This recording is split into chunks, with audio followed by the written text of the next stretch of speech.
अरे वाह साधना, तुम्हारे हाथों में तो जादू है। तुम्हारे जैसा खाना कोई नहीं बना सकता। अगर हम अपना ढाबा खोले तो यकीन मानो हमारे बहुत बिक्री हो। तुम बहुत अच्छा खाना बनाती हो। वाह, मजा आ गया। हाँ माँ, पिताजी बिल्कुल ठीक कहते हैं। आप बहुत अच्छा खाना बनाती हैं। लेकिन माँ, गर्मी इतनी ज्यादा हो रही है। हमारे घर कोई पंखा ही नहीं है।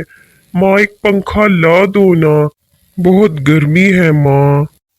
मेरे बेटे, मैं क्या करूं? गर्मी तो तेज होती जा रही है। अच्छा चलो, आज मैं मालकिन से बात करती हूँ, उनसे कुछ पैसे ले लेती हूँ, फिर तुम्हारे लिए एक अच्छा सा पंखा ले आऊंगी। साधना का परिवार बहुत गरीब था। साधना लोगों के घरों में सफाई का काम करती थी और अभिजीत एक दुकान में बस मामूली सेल्समैन था, जिससे उसकी कुछ खास कमाई नहीं होती थी, क्योंकि दुकान का मालिक बहुत ही लालची इंसान था। वो अभिजीत को कुछ खास पैसे नहीं देता था और बात बात पर बस नोक टोक जारी रखता था। लेकिन अभिजीत गुर्बत की वजह से मजबूर था, इसलिए वो दुकान के मालिक की बातें चुपचाप सुनता और मजबूरी में वहां ही काम करता था। गर्मी तेजी से शुरू हो रही थी। जहां गुर्बत की वजह से साधना के पास एक पंखा भी नहीं था, वहां उसकी मालकिन के हर कमरे में एसी लगा हुआ था। वो दिन भर एसी के पास बैठी रहती और बस साधना को अच्छे अच्छे खाने बनाने की फरमाइशें करती रहती। और साधना दिन भर बस गर्मी में किचन में यूं ही खाने बनाती रहती, लेकिन मजबूर थी। वो क्या करती, क्योंकि उसे घर का गुजारा चलाना था। साधना सोचती है कि आज वो मालकिन से कुछ पैसे उधार ले लेगी और अपने घर में एक पंखा ले आएगी। यही सोचकर वो जब मालकिन के पास जाती है और उनसे पैसों की बात करने लगती है। मालकिन, वो आपसे मैंने एक बात करनी थी। मालकिन, कुछ पैसे उधार मिल सकते हैं? गर्मी बहुत ज्यादा तेज हो रही है। मुझे एक पंखा लेना है। हमारे घर में पंखा नहीं है और खाना भी नहीं खाया जाता गर्मी की वजह से। मुझे ये कुछ पैसे दे दीजिए मालकिन, अगले महीने की बगार से काट लीजिएगा। अरे पंखा नहीं है तो क्या हुआ? तुम गरीबों को तो इन बातों की आदत होनी चाहिए। मेरे पास पैसे नहीं है। अभी कुछ दिन पहले ही तो तुम्हें बगार दी थी। अब कहाँ से रोज रोज तुम्हारे लिए पैसे लेकर आऊं? मेरे पास कोई पैसे नहीं है। बस तुम गर्मी में ही रहना सीख लो। साधना की मालकिन उसे साफ मना कर देती है और साधना ये सब सुनकर बहुत मजबूर और परेशान हो जाती है और इसी तरह निराश होकर वो घर चली जाती है। मगर वो सोचती है कि अब अपने बेटे के लिए पंखा कहाँ से लेकर आएगी। जहाँ एक तरफ साधना निराश होकर घर चली जाती है, तो दूसरी तरफ अभिजीत से भी कुछ मसला हो जाता है। अभिजीत दुकान पर सफाई कर रहा था तो अचानक एक प्याली गिरकर टूट जाती है। ये सब देखकर अभिजीत बहुत डर जाता है, क्योंकि अब उसे पता होता है कि उसका मालिक उसको बहुत ज्यादा बेइज्जत करेगा। वो ये सब देखकर बहुत ज्यादा घबरा जाता है। अभी वो ये सब देख ही रहा था कि इतने में उसका मालिक आने वाला होता है, क्योंकि प्याली टूटने की आवाज उसे भी आ जाती है।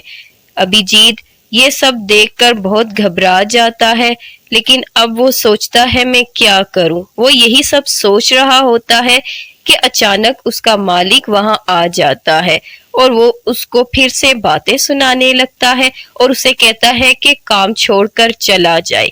ये सब सुनकर अभिजीत और ज्यादा परेशान हो जाता है, क्योंकि थोड़े बहुत ही सही कुछ तो मिल जाते थे पैसे उसे दुकान से। वो मालिक की बहुत मिन्नत करता है, लेकिन मालिक उसकी एक नहीं सुनता और आखिर उसे दुकान से निकाल देता है।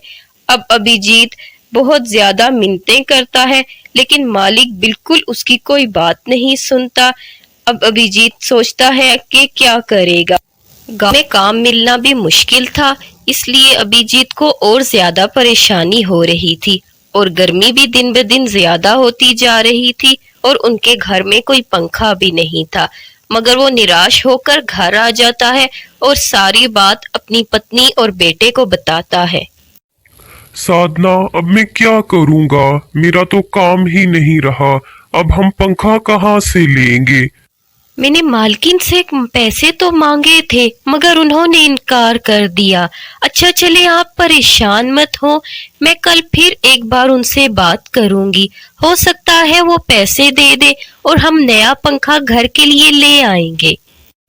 साधना ऐसा सोच लेती है कि वो मालकिन से एक बार फिर पैसों की बात करेगी, लेकिन साधना जब दूसरे दिन काम पर जाती है और देखती है उसकी मालकिन अपनी बेटी को लेकर बाहर खड़ी है, वो कहीं जा रही थी।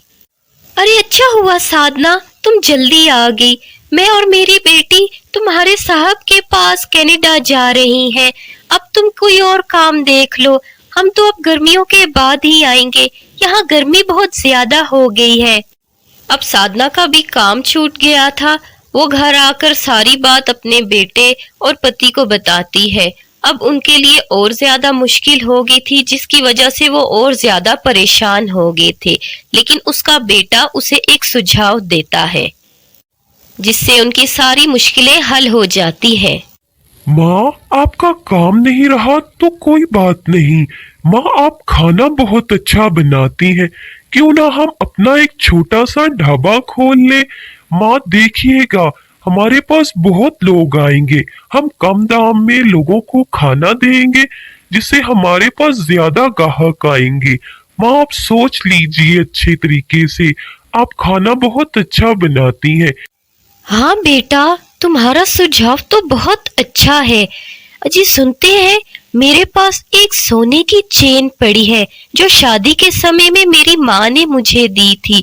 हम वही चेन बेचकर कुछ राशन ले आते हैं और उसी से अपना ढाबा चलाते हैं और हम कम दाम में लोगों को खाना देंगे, जिससे गरीब लोग भी हमारे ढाबे से खाना खा सकें। फिर अभिजीत जाकर वो सोने की चेन बेच आता है, जिससे उनको अच्छे खासे पैसे मिल जाते हैं और उन्हीं पैसों से वो अपना ढाबा चलाने के लिए बहुत सारा राशन घर में ले आते हैं। अरे चले देखें, चेन बेचने से बहुत सा राशन हमारे पास आ गया है। अब हम इसी से अपना एक छोटा सा स्टॉल लगाएंगे। जब हमारा स्टॉल चलने लगेगा तब हम बड़ा ढाबा खोल लेंगे और हम लोगों को कम दाम पर खाना खिलाएंगे, जिससे गरीब लोग भी हमारे ढाबे से आकर खाना खा सके। इस तरह साधना और अभिजीत एक छोटा सा अपना ही स्टॉल लगा लेते हैं, जिस पर वो लोगों को कम दाम में बहुत अच्छे अच्छे खाने बनाकर खिलाते हैं। आइए आइए, मजेदार खाने खाइए, सिर्फ 30 रुपए प्लेट। आइए आइए, इतने कम दाम में आपको कहीं खाना नहीं मिलेगा, सिर्फ 30 रुपए प्लेट। इतने कम दाम का सुनकर वहां बहुत ज्यादा भीड़ जमा हो जाती है और इस तरह उनका ढाबा अच्छा खासा चलने शुरू हो जाता है, जिससे उनको बहुत ज्यादा मुनाफा होता है और 2-3 दिन गुजर जाने के बाद ही उनके पास अच्छी खासी कमाई हो जाती है, जिसे देखकर वो लोग बहुत खुश हो जाते हैं। माँ देखा, हमारा छोटा सा ढाबा कितना अच्छा चलने लग गया है। माँ, अब तो आपको कहीं और काम करने की जरूरत भी नहीं और इन पैसों से हम एक अच्छा सा पंखा ले आते हैं। चलिए ना माँ, हम अच्छा सा पंखा लेने चलते हैं। इतनी अच्छी कमाई होने से अब उन्हें कहीं और काम करने की जरूरत भी नहीं रही थी और वो अपने लिए एक अच्छा सा पंखा भी ले आते हैं, जिससे गर्मी में अब उनका गुजारा आसान हो जाता है। तो देखा बच्चों आपने, मुश्किलें हर किसी पर आती हैं, लेकिन इंसान को उनका हल खुद ढूंढना चाहिए और इसी तरह जिंदगी आसान बन जाती है। हार नहीं माननी चाहिए किसी भी हाल में।